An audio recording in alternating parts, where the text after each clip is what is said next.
everybody. Hello, good evening. Welcome to the Explorers Club. I'm Angela Schuster. I'm the editor-in-chief of something called the Explorers Journal, for those of you who are unfamiliar with our publication.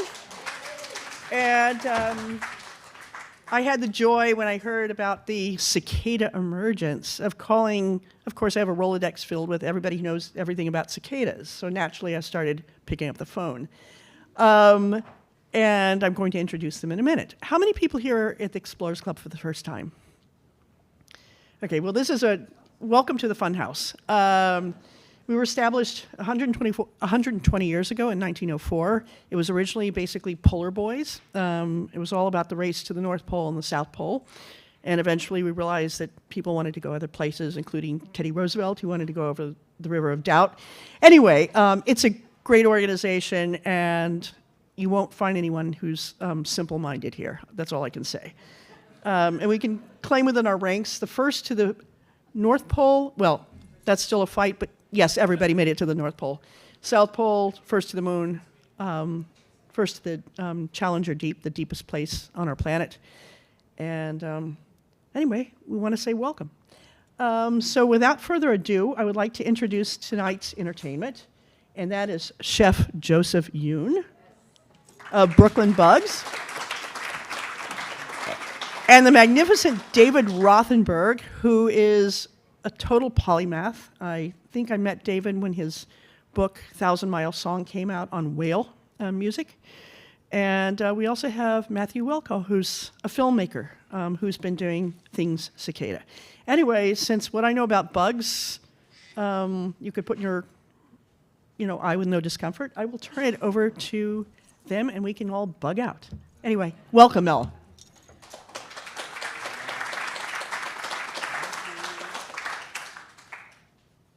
Hello. Thank you, Angela. If you guys are a fan of the journal, can you make some noise?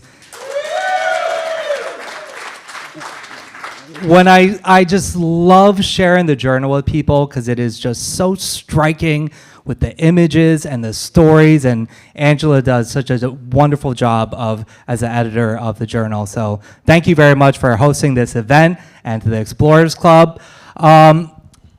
We're going to bring David up, and he and I are going to have a little talk. But before that, I want to introduce Ray Pagnucco. Did I say your name right? Pagnucco? He is an incredible filmmaker who has worked a lot with Explorer fellow Justin Fornell, who introduced us. And we drove overnight to Springfield, Illinois, and spent 5 days out there, 4 days, 4.5 days, recording the cicadas. And so we edited just as, Ray edited a brief piece, and maybe I'll hand it off to you, Ray, and you could introduce a little bit of what we did on this very short 3-minute video before we get into a little conversation with David. All right. How's everyone doing tonight? All right. So I spent some time with Joseph, as you all know, and I just edited some footage that I had shot of Joseph out in the field, and it was really super exciting and super interesting being out there with him, because he's not just out to eat bugs or edible insects. He is actually, he really does like a scientific study, and he's very methodical about the way he does things, and his love for cicadas and insects in general. And so without further ado, do we want to roll the, it's short, so don't worry. But yeah.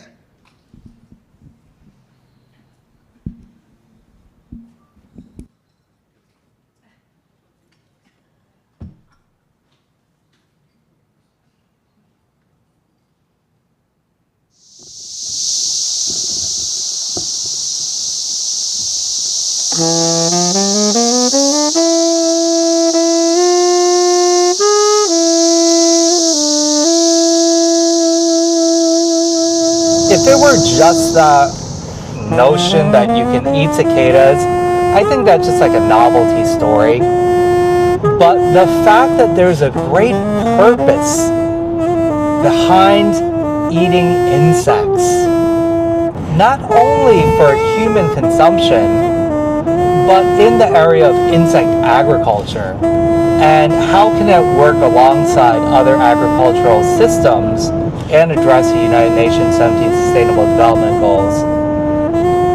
That is the inspiration, our guiding North Star around our work. What an incredible joy to return and be back with the Magic Cicada. This time it's with the brood 19 and 13 cicadas, the 13 and 17 year cicadas respectively. And we're in Springfield, Illinois, where we may see an overlap of our friends. And this is the first time in 221 years that they'll be converging. The fact that it's once in every 221 years, it will indeed not happen again in my life. And then and then Rob Lowe came by the set. Oh, really? And so, but yeah. Look at you, you're cool. I think that there are really incredible, beautiful connections of what's happening right now. That there's literally a cicada crawling up my leg right now, and like, wow, oh look, oh, two of them. And that we're just being completely taken over, and I am here for it. Thank you, cicadas. They're just so beautiful and so precious to me. And that they in some way can help me shift the global perception, acceptance, and awareness towards the benefits of eating insects and the potential and innovation of insect agriculture to impact global food systems and also impact the United Nations 17 Sustainable Development Goals. That is of incredible importance to me, and I will forever be indebted to the beautiful and mighty Magic Cicadas.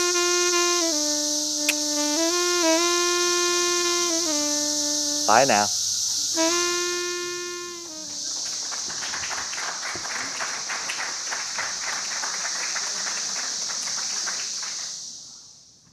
All right. Thank you so much. You guys are among the first to watch this. And we're going to bring Ray back up at the end when we do a Q&A.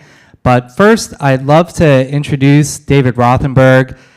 He may need no introduction for many of you here. He's a fellow of the Explorers Club.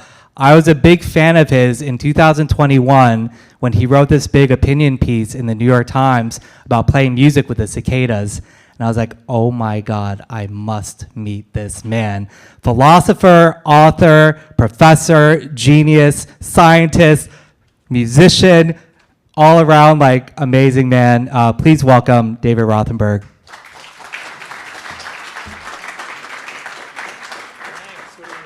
Okay, that's up to you. Oh, here, let me get this mic for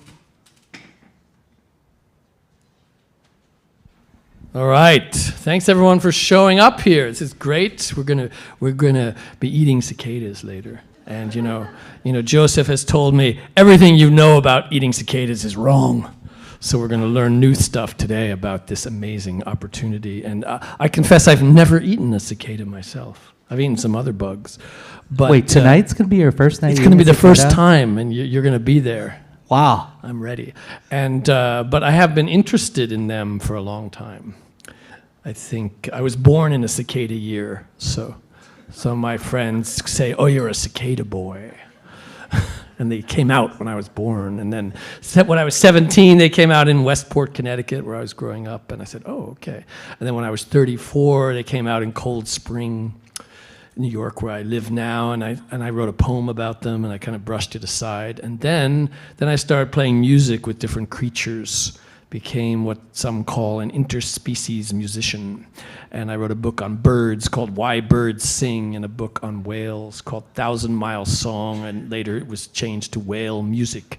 And then I said, next, I've got to do these bugs. They're coming out around New York in 2013, so that's when the book has to come out. Then I was going to be 51 then, and they were going to come out. And so when I started researching this in 2011, I went to Springfield, Illinois, where I was covered in cicadas and playing soprano saxophone. And I went to Columbia, Missouri, where I went to an ice cream shop, and there was a sign saying, "Sorry, we're all out of cicada ice cream. Come back in 2024," which seemed impossibly far away at the time. On this trip, I was told, "I'm sorry, that ice cream shop is no more." But the cicadas came back, and this year we had the added amazement of these 13-year cicadas overlapping with another brood of 17-year cicadas, a once in 221-year occurrence. And that's why all of us from many different walks of life decided we had to go out there to Illinois and experience this. And tonight you're going to hear and see some of the results of this whole journey. And it's great you're all here, and this is an event long in the planning. We planned it so long ago that you might have read something that said, "Oh, from the upcoming cicada emergence," this is our thing. But it just happened already. So they have emerged and disappeared, and we're here celebrating them. And I don't know, you have any questions you want to? Yeah, so you know what I think is like really interesting is like the juxtaposition of this 13, 17-year cicada who only live above ground for like 3, maybe 6 weeks if they're lucky. But they spend the majority of 13 to 17 years underground. And it's like this ephemeral nature of them to come out in just this fleeting moment. But instead of thinking of them as just this singular cicada, sometimes I think about their genetic code that has lasted for over 1 million years. What are your thoughts about the cicada's ephemeral nature? Well, I think, this is sometimes people are always trying to decide what kind of music to play, what to listen to. We're never sure. We're constantly changing. And we're also interested in music that everybody thinks we know this is good. That's like called classical music. It's been around hundreds of years. But the music of animals is the real classical music because, as you say, it's been around for millions of years. And these creatures have evolved something that's right. We know that it works. So the real classical music is bug music, bird music, whale music, pond music, because it's millions of years old. And the cicada music is really crazy, because it's among the longest, slowest beats in the animal world. Silence for 13 years, and then silence for 13 years. They're counting. They're like the French horn player in some Broadway show. He's like reading his novel in the back. Has to wait for 40 minutes, then go, boo. The cicadas actually, they're this big, and they count. They count the changes in temperature. They know when it's time to come out. And they don't always know correctly, just like French horn players in Broadway. And so one year, one comes out and says, "Oh, where's the party? I don't see anybody." "Oh, it was Monday night at the Explorers Club? I thought it was Tuesday." Like, they don't always get it correctly because nature can be imperfect. But enough of them do. And then it makes you wonder, well, why does this happen 13 and 17 years? The correct answer is nobody really knows. But the best explanation, which I wrote about in my book, Bug Music, did come out in 2013. If anyone wants a copy, I have a few of them. The answer you would normally hear is that these prime number odd cycles evade regular cycles of predators. That's what you would learn in biology class. It's not likely to be true because the cicadas don't have any predators with cycles like that. If they're evading predators, it's by their sheer numbers. It doesn't matter. Nobody can equal the amount of cicadas that come out. Whoever wants to eat them, eat as many of you want. There's more of us. The best explanation actually comes from Japanese scientists. I know there's some Japanese TV crews here. So the Japanese are obsessed with insects. They really understand bugs and appreciate them more than us. And the Japanese scientists came to America and said, why is this happening in the world only in America? And the reason is, of course, we don't know, but maybe we had uneven glaciation here. The whole place was covered with a glacier. And the glacier melted, and there was one spot where some green started to appear, all snow and ice around one little spot. All kinds of things came out, all kinds of plants, animals, all sorts of life, creatures, mating, going underground, staying a certain number of years. was it 5 years, 7, 9, 11? And how many years you stay underground, the big population competed against itself.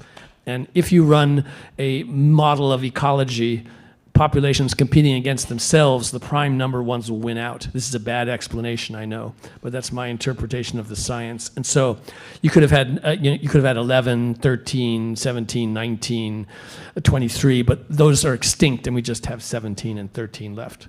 You know, it's a theory. It might work. It's based on theoretical mathematical ecology rather than data, but now we have more and more data from these cicadas because everyone's logging where they are. We might learn more about it. I don't know. Do you think that's a good explanation or not? Yeah, you know, one thing that I really wanted to do in my work and immersion with cicadas is connect with them in as many ways as possible. So I started doing everything in my life this year in repetitions of 13 and 17. So you know how a lot of times you like do something and it's like 10 or 15, 20, whatever it is. I started doing everything in 13 and 17. And it started rewiring like the very way that I think and behave because it's so unnatural. But I think that as a musician that we're used to the unnatural.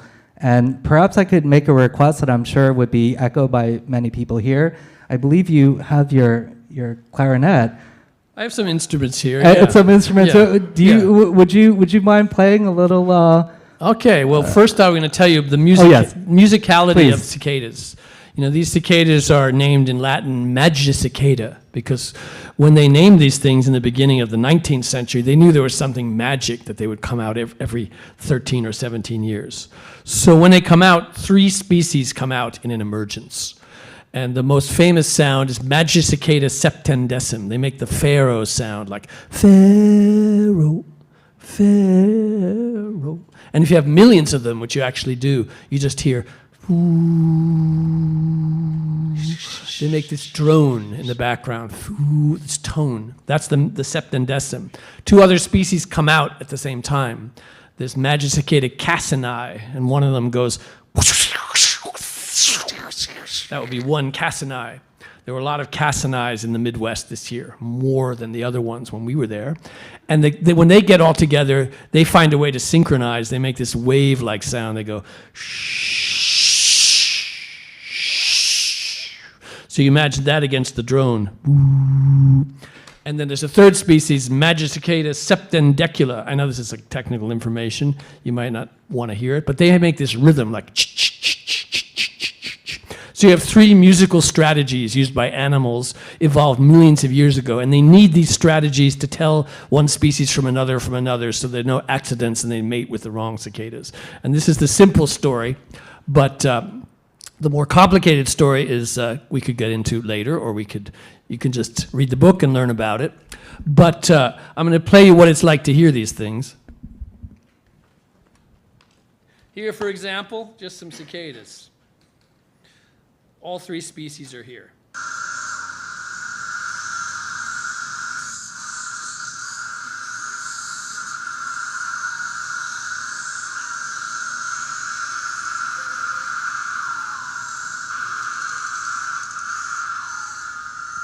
And in 2012, I guess, when I went to Virginia, that's around when iPads started having musical instruments on them. And so I started playing like electronics along with these instead of clarinet, which you'll hear in the first excerpt today.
Thank you.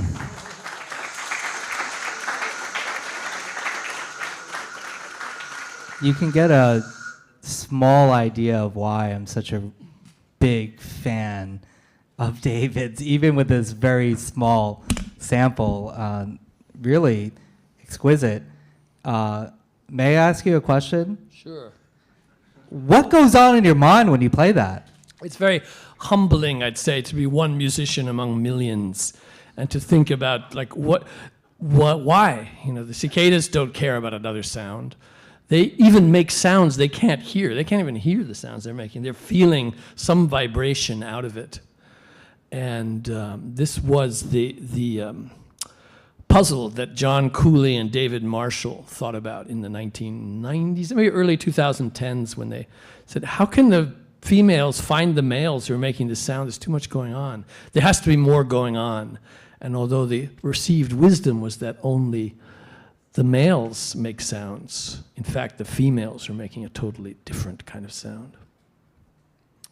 Well, I really love listening to that, and how I met David, I think, was like really interesting because we were both in Princeton during 2021, during Brood 10, and I was out collecting cicadas, and I had a Tascam recorder on me, and his team actually saw me. They're like, "Oh, what are you doing?" I'm like, "Oh, I'm just collecting some cicadas," and they were kind of lingering around, kind of scouting the area.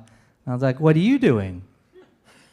They're like, "We're here with David Rothenberg scouting." And it was kind of like a moment where, if anyone here listens to Parliament, P-Funk, Funkadelic, it was like the mothership like landing where I was like, oh my God, I've been like wanting to somehow meet this genius. And you very graciously invited me, because I happen to have my saxophone, to record on your album. And that was like a really special and humbling and generous of you to invite me to do that, never even having heard me play. Yeah, we need more people doing this. Like, there's not enough people playing saxophone with cicadas. So here we have someone with a saxophone, they're cicadas, like bring it on. And we were just, over the years of doing these projects, I've gotten less interested in myself and more in other people. Like, what can someone else do with this story? Because I'm swirling in my head in this story. Who else can come in and bring their take on it? And Joseph has done this wonderful whole direction and gone deep into the world of cicadas and consuming cicadas, playing with cicadas, like being surrounded by them. And there are millions of cicadas, there's hundreds of millions of people, and there's still not enough people paying this close attention to nature. There's always something interesting going on around us, and mostly we don't pay attention to it because we're so into ourselves and our own stories and media and lives. And all around us are these amazing wonders that sometimes just once every 13 or 17 or 221 years, but sometimes all the time, there are things out there we could be paying attention to. My latest project is about secret sounds of ponds. In any pond, there's this crazy sounds of plants and bugs. And you just stick an underwater microphone, you hear something no one even knows what they are. Scientists know 10% of the sounds in your average pond. I love talking about how science knows so little, and we're trying, there's so much out there that there's so much to pay attention to that we haven't looked at yet, despite all the technology and advanced knowledge we have. And because we can pay more attention, there's always more attention that is possible. I think that you hit on something very interesting to me, is that a lot of times we think of science as science, but without the curiosity and the creativity to think about what to research or what to think of or what we want to explore, where will we be? And so that's something that I feel really connected with your approach to your art and your exploration. And I just love that. I can't wait to, you had mentioned like there's an insect in the pond that makes like some kind of absurdly loud noise. Yeah, there's the lesser water boatman makes a sound 80 decibels sometimes, almost as loud as a whale, and it's like this big. And he does this by vibrating his penis against his body. And when that's this was really why I asked it. When this was discovered, don't try it at home, it's not recommended. And when this was discovered, The scientists thought there's something wrong with my equipment. It's freaking out. Nothing could be this loud. And I didn't really believe that story until the same thing happened to me. I was like putting the microphone down and like oh, it's all broken. But no, there was one of these guys making that much sound. And so I decided to write a whole book about that during the pandemic. And it's an interesting book, Secret Sounds of Ponds, and it shows what you can find in your backyard when you're not allowed to travel anywhere. Well, David, do you think that, in the interest of time, did you want to play one more piece I was going to before show we you invite Matthew up? Yeah, it's going to be short, but I was going to point out in 2011, where I was surrounded by the most cicadas I ever came across on Vigal Road in Lake Springfield, Illinois. We took some of these cicadas to a concert we did in Champaign-Urbana that night. And then so we had a cicada on the microphone, and he was like there. And although that cicada is no longer with us, we still have his sound. So what you just heard before is like what you hear out there, the three species, the kind of world of cicadas. What you're going to hear now is a piece constructed out of one live cicada and samples of other cicadas. So it's going to be different, maybe. I'm going to preemptively clap.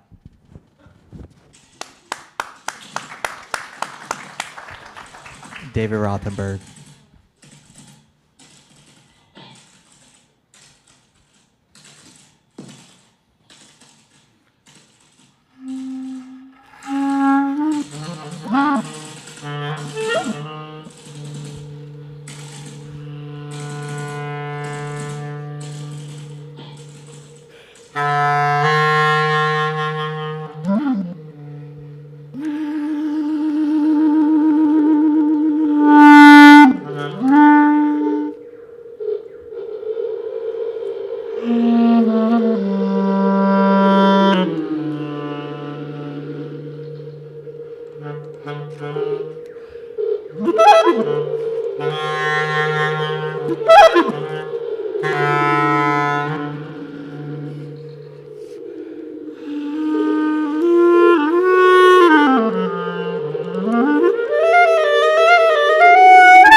Of course, these things sort of have no beginning, middle, or end. They're just there. Like, this is the music of the cicada.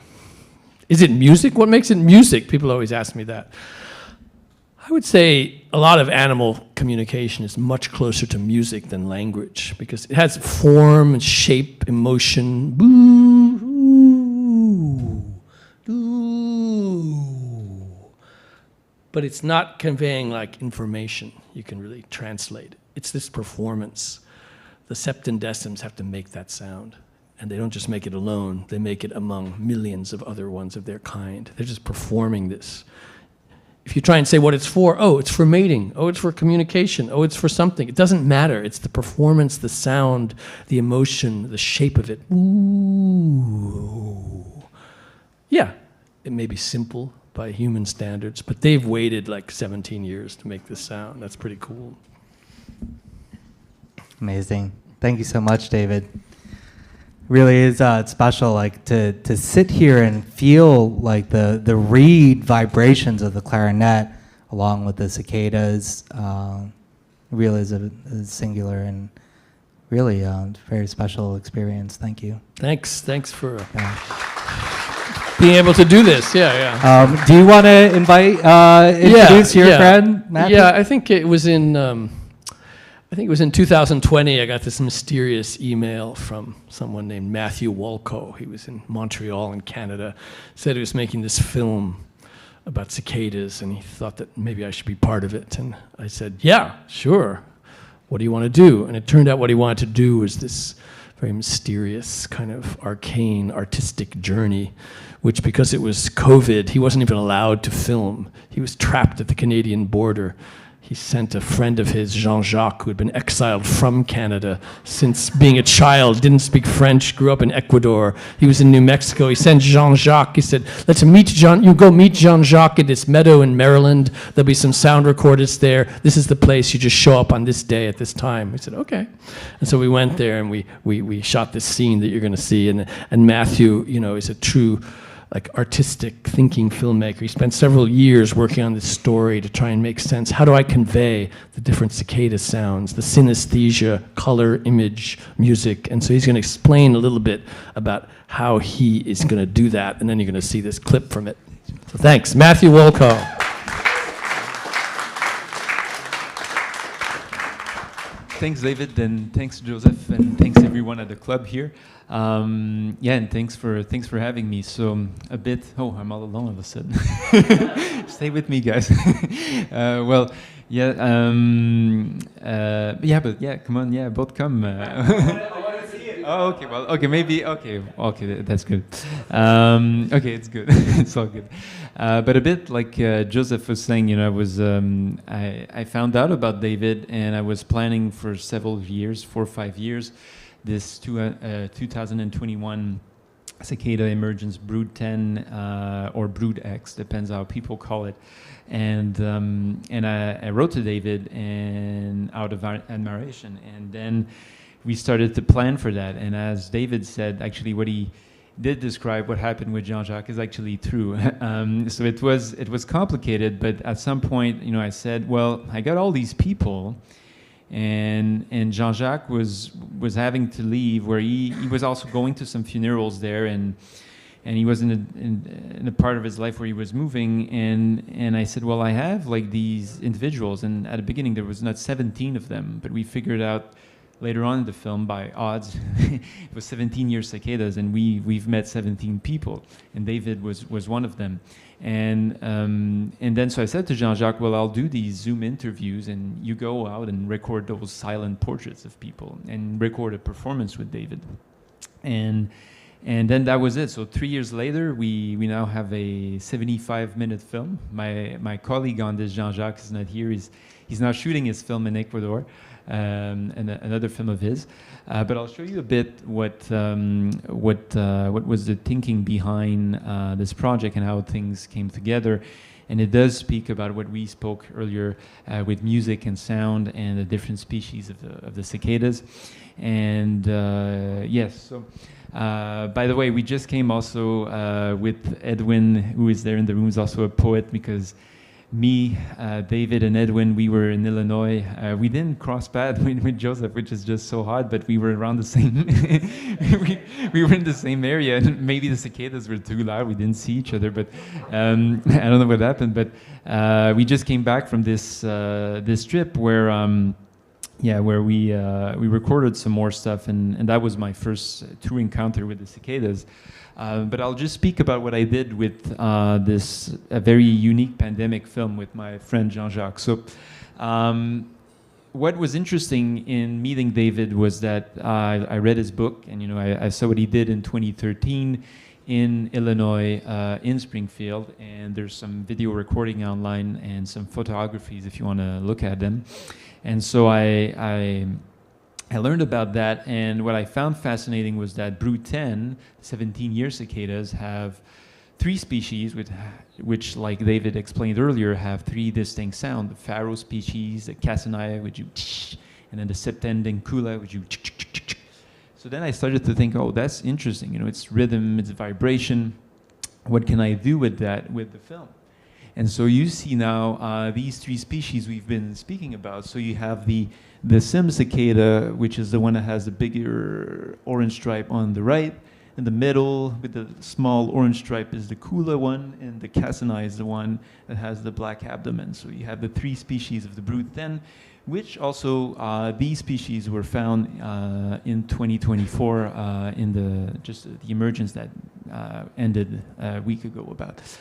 In brood 13, 17-year brood 13. But that was, these are pictures from Cicada Mania. That's also a great website from Dan Mosguy if you want to go and look it out. I'm citing my source here. Yeah, a bit more information here. There's more stuff to say about another species here, 13-year, but I won't get into this because it might be too complicated and we might not have the time. But yeah, Decim cicadas, Sependincula, and Cassini. And they each have a cousin species in the 17 and 13 year. So then looking at the sound we had in the Brood 10 film in 2021, we were looking at RX, and then we say, oh, okay, so this is the spectrogram of the Cassini, this is the spectrogram of the Sependincula, and this is the spectrogram of the Sependecim. And I was interested, in the fact that these insects vibrate. And I said, it's interesting. And it's like almost the same frequencies for these two, and this one is way different. And yeah, kind of thinking about that, how can we represent that vibration, or how can we translate it? And then that was some of the recordings with David in 2021. And you see the big line that's about here. These are the Decem cicadas, which David was speaking earlier, those that do a pharaoh sound. Where you have higher up, places like this here are either Sependincula or Cassini, and these things are David jamming. So what was interesting was to discover that, oh, actually they do respond to David. So what you heard here was great, but what's even greater to see David perform is that when he plays certain notes or certain frequencies, they do reply right after. Not always, but sometimes quite right after. So like looking at these frequencies, I was like, oh, that's interesting. Maybe there's a way that we can sort of show that visually to an audience, because that's just like spectrogram data. So how to translate sound, like these vibration, into image? And that was a big question, and now I'm going to switch the slide, but that was not quite of an easy find. But then I said, hey, Kandinsky. Somehow I thought about Kandinsky, and I thought about synesthesia, but the link was not quick. But then I thought about it, and I said, oh yeah, synesthesia, linking colors and linking notes, or linking music to colors. And he actually wrote 2 books about painting, and there's one book where he speaks more about this. And so I read the book, and I started to think, okay, maybe there's something to do with that. And then I realized actually color is vibration, and the unit of color can be measured actually in tetrahertz, like sound. And then so you have some sound wavelength here. These are all stuff I pulled up Google, and and so I started to think like, okay, sound frequencies in hertz and color frequencies in tetrahertz, that's interesting, and they have different wavelengths. And the higher wavelengths are purple, and the lower wavelengths are red. And then I started reading a bunch of stuff into that. And then I started drawing maps and thinking like, well, maybe I can, put David a certain color, the cicada is another color, this is old. It didn't end up being that way, but I started to think like that with RGB colors, because digital image are encoded with RGB, so red, green, blue. This is in French, so RGB, and magenta, cyan, and yellow. This is a subtractive. This is like the way printers work. So then I got into really deep color theories, and people were like, "You're going crazy." And then I started to think about the cicadas, and I said, "Well, it's interesting because in image theory." Digital image, red, green, blue, additive process, it's 3 colors. So what if I put one cicada with one color, one other cicada with another color, and one other cicada with another color? And if I can isolate the sound, maybe we can feel the pulsation of what's happening, and maybe we can kind of teach an audience about the richness of the sound. And I crossed off this one because that's a 13-year cicada. So it wasn't there in 2021. but it was there in 2024 in southern Illinois, so it was not there. So that's why it's crossed out. So I came up with this model. I said, okay, and sependecim is the lowest, as you see, it's the one that does the lowest the lowest sound here. So I said, well, low frequencies, red is the closest one. So I just kind of simplified it and said, well, let's make it red.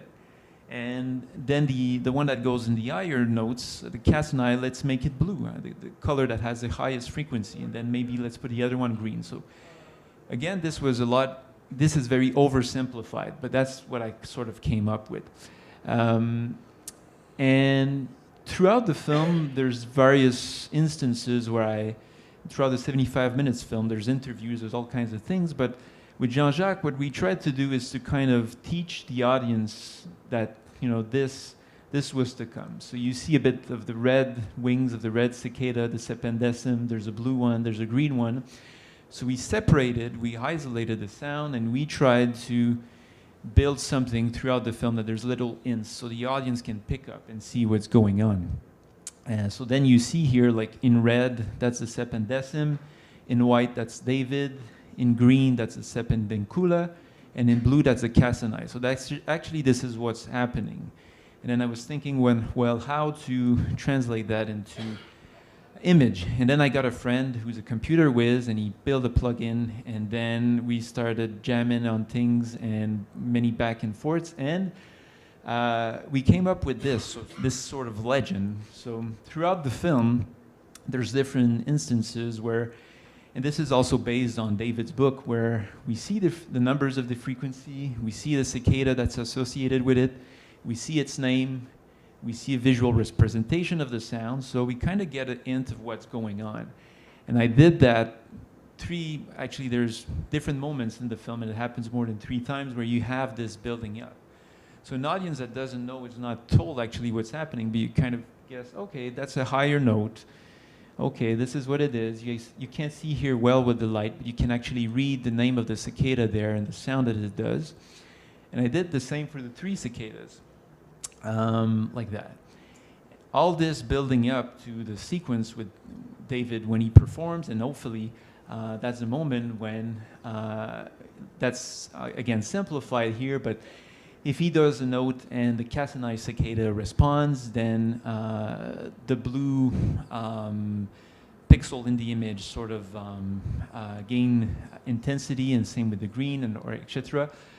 So I came up with this very easy plugin with a friend. I said, is that possible? He said, there's nothing easier than that to do. It turns out it was a bit more complicated, but it was not that hard to create. So this is what I did. So what you're going to see now is that sequence towards the end of the film with David performing, and you're going to see that the image sometimes shifts to green, blue, or red, and that is how it is in real time reacting. The cicadas are reacting to David's music. So if there's more red, that's because the sependecim is making sound. If there's more blue, that's because the castanai is making sound. And if there's more green, that's because the sependencula is making sound. So what we did is that we really isolated the 3 tracks the best we could. It was not easy. Was not perfect either, but we tried to do it the best as we could, and so that when you watch the film, you sort of have that flow and that blend that flows seamlessly from one thing to another. So this film hasn't had its world premiere yet, so we're kind of, my distributor wouldn't be happy me showing 5 minutes here, but I'm going to show it since David's here and everything. So no one has seen it before, so you're going to see it. So that's the scene that comes towards the end of the film. Please don't film this. Yeah. No videos.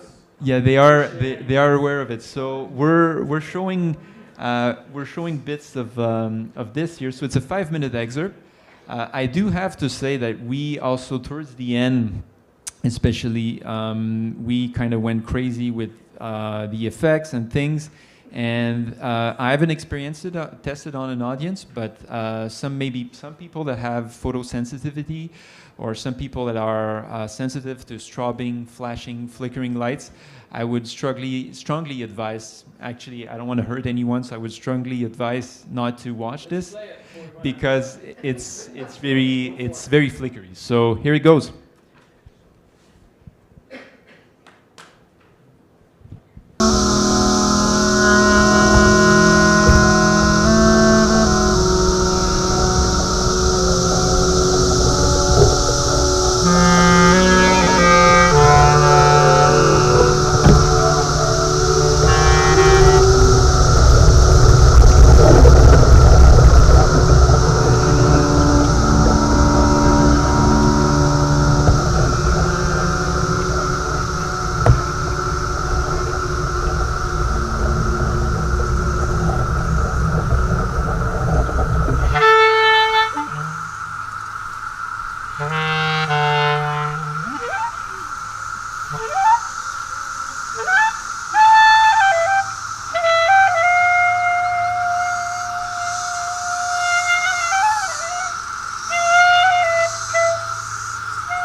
Awesome. Great. Wow. I love how much the arts and cicadas, science and exploration can really bring us all together.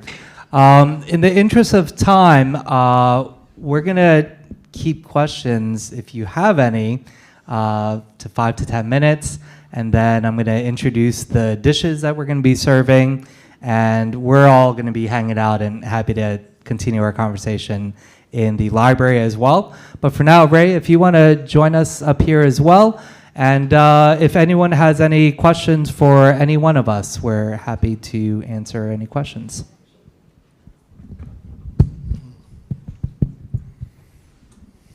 Thank you all for this is completely fascinating. David, this one's for you. What were you feeling when you were creating that music while the cicadas were on you? How did it affect you? It was a special time because the pandemic was just winding down. We were like allowed to travel and meet outside, you know, and there was a lot of interest, like emergence, humans emerging, cicadas emerging, and I just thought it was so fun to be in this project where, okay, we're shooting you on expired 16 millimeter film, that you have to read this poem in French and now do this, and we had all these sound artists there, like, okay, the world is opening up, and it's fun to have cicadas crawl on you, and you feel like you're part of something beyond the human, like enough people in our problems, and now, you know, so it was very joyous, and it's wonderful to see it transformed into this like visual feast, and using techniques that kind of resemble one of my favorite French films, Sans Soleil by Chris Marker, where he plugs the footage in 1983 into a video synthesizer, which he calls the zone, and makes sort of effects like this. And it was great to be part of this, because it was a kind of way of handling image that had meant so much to me when I saw that in the 80s. And here it is, coming alive. This question is for Joseph. From a culinary perspective, I know you've dealt with different insects around the globe. What do you find to be some of the taste notes that cicadas have that other insects don't?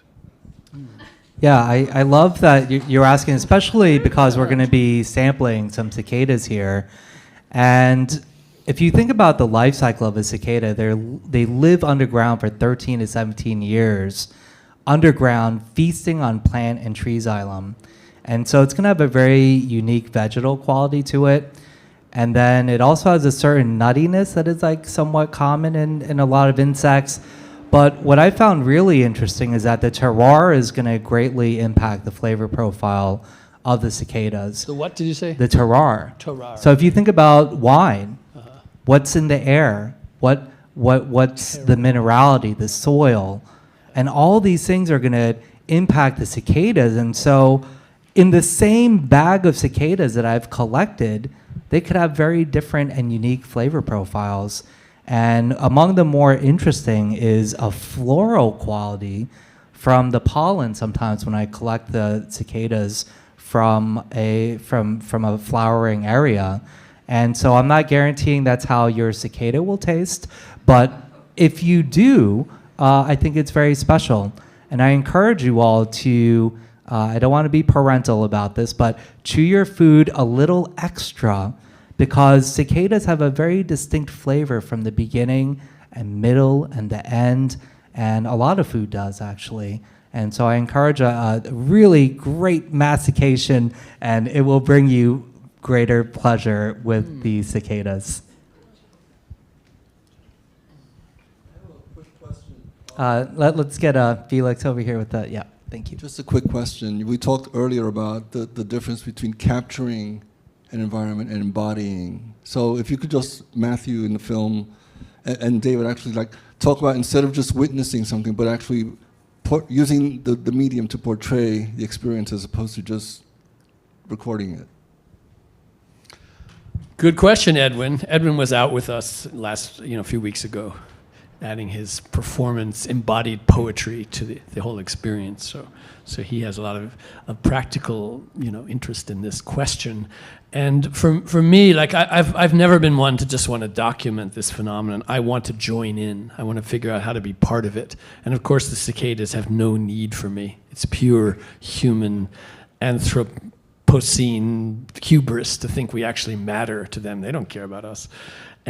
but I want to just engage with it through the kinds of knowledge that I know how, which includes playing music. I want to play music with this sound that I've never heard before or hear only rarely, find a way to engage with it and change my sense of what music can be by working with these cicadas. So I feel like I want to do something. Each time I come back to it, it's like, didn't I already do this? Yeah, 17 years ago, 13 years ago.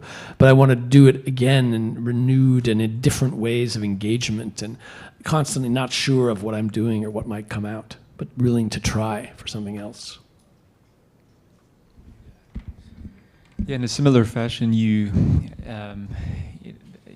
what you do, did reflect and inspire a lot of what Jean-Jacques and I did, because we saw how, you play certain notes, you wait for them to respond, and then you do certain things. So that was something where we said, okay, the footage is already shot. But then we felt, once we had this three-color representation of what was actually happening with the sound, that it was interesting to maybe go a bit beyond, and that's the black and white sequence, and kind of imagine what it is or what it may be from the bug, the insect perspective, and that's the way. That's the moment where we try in post to. Let's say re-engage, be part of the thing, be part of the party, but that happened afterwards. So that was the way to kind of figure out, and that's why what you hear in the black and white sequence sounds like if it's coming from underground also. So that's kind of the idea, was like, okay, let's see if it comes from another perspective. And what I find interesting there is that it almost feels with like the shape and everything that, well, you would have to see the film, but at the beginning we've included a quote by Bruno Latour, which wrote his last book before he passed away in 2021, that emerging out of the pandemic was like kind of human nature rebecoming or rediscovering its insect form. And I feel that we kind of, we did try. We don't know if it works, but we did try to convey that with that last sequence, and the black and white sequence, and it's like if antennas. Yeah, it's like antennas, and like all of a sudden it's like David's morphing into a cicada. Sometimes I like to think about it like that. Timeless quality. The effects look like they could have been done in 17 Oh yeah. Great, maybe a couple more questions. Watching and listening this took me back to nighttime productions of ancient Greek drama in Epidaurus, listening to the cicadas in the background. Do you know, is there any known history of cicadas affecting music and drama? Yeah, I mean, there's Plato wrote about cicadas and said, look at them in one of the dialogues. I forget which one, that takes place out of doors, especially. He goes, listen to these characters. They sing, they fly, they mate, they die. Like they're just totally wrapped up in love. And this is such a sound of the Mediterranean, which I hadn't really heard until recently. And Mediterranean cicadas sound super cool, and they come out every year, and they're more similar to the periodic cicadas than the annual cicadas we get every year that start to come in July. Mediterranean cicadas are also beloved of people in some places, and they have a real sense of value for them and celebration. Of course, other places they can't stand them. But Plato also talks about eating cicadas as well. I did not know so that. there is that as well. What did he say about them? He actually said that when they're freshly molted, they're the best when they're the tenorals. But again, I would disagree with that. We could go into that philosophical debate another time. We'll go into that by tasting very soon. Yeah. I have a quick question for David. So, do nightingales eat cicadas? And if so, what would the accompanying music be? That's a great question. Okay, nightingales are a bird I've made music with. They live in the old world rather than the new. We don't have any around here. So nightingale has never met a periodical cicada. But nightingales in southern Europe, they eat bugs. So they might eat cicadas. They tend to eat smaller bugs. Nightingales are pretty tiny. But I'm sure in the vast history of the millions of years, a nightingale and a cicada have come across each other. And the nightingale has gone, or maybe the cicada has turned around and gone. And what kind of music they might make together? I've never heard nightingales singing with cicadas singing. in southern Europe. But I think I'm going to listen for that next month when I am in southern France and see what's going on. Okay, everyone. I am going to introduce the dishes for you real briefly, and then I think it might be time for us to try eating some cicadas. Real quickly, how many of you here have tried eating insects before? How many of you here have tried eating cicadas before? Okay, all right. Before I introduce the menu, I just wanted to acknowledge real quickly that typically I'm very mindful of having a diverse group when I'm working, and it just so happens that we're all up here as men, and I just want to acknowledge that typically I'd be much more mindful of having women represented on stage, so I just wanted to state that. Okay, so on the menu we have cricket tempura cicadas, and so I use cricket powder as the tempura batter as well with the cicada with a cricket sriracha aioli. Next up we have Old Bay cicada on a log, and that's with whipped Old Bay cricket cream cheese and celery.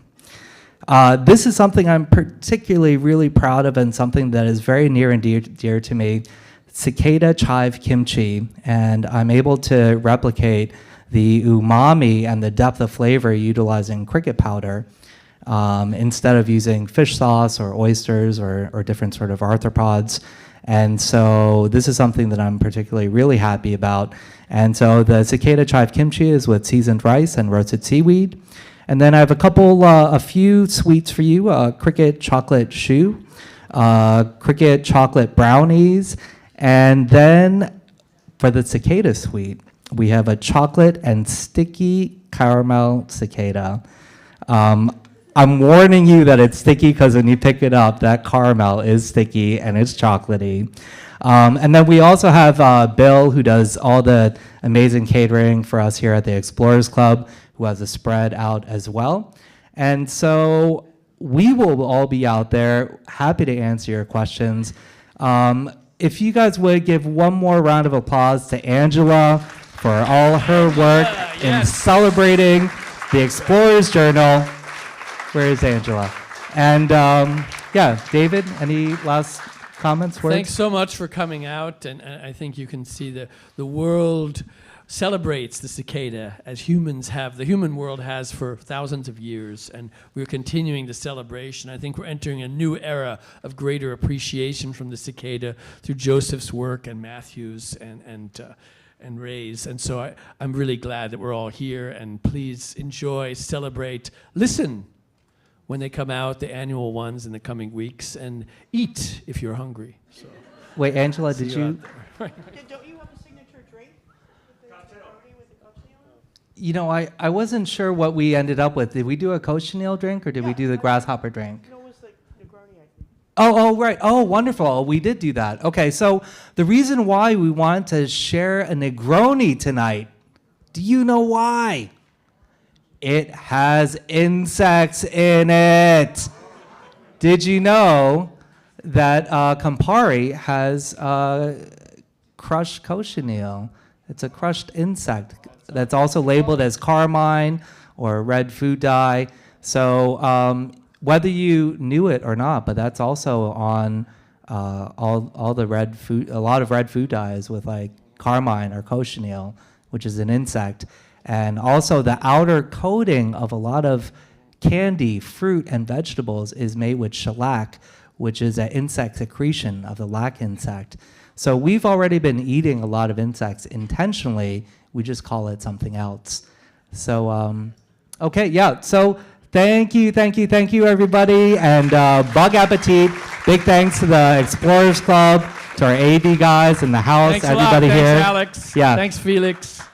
All right, thanks, everybody. Yeah, thanks a lot.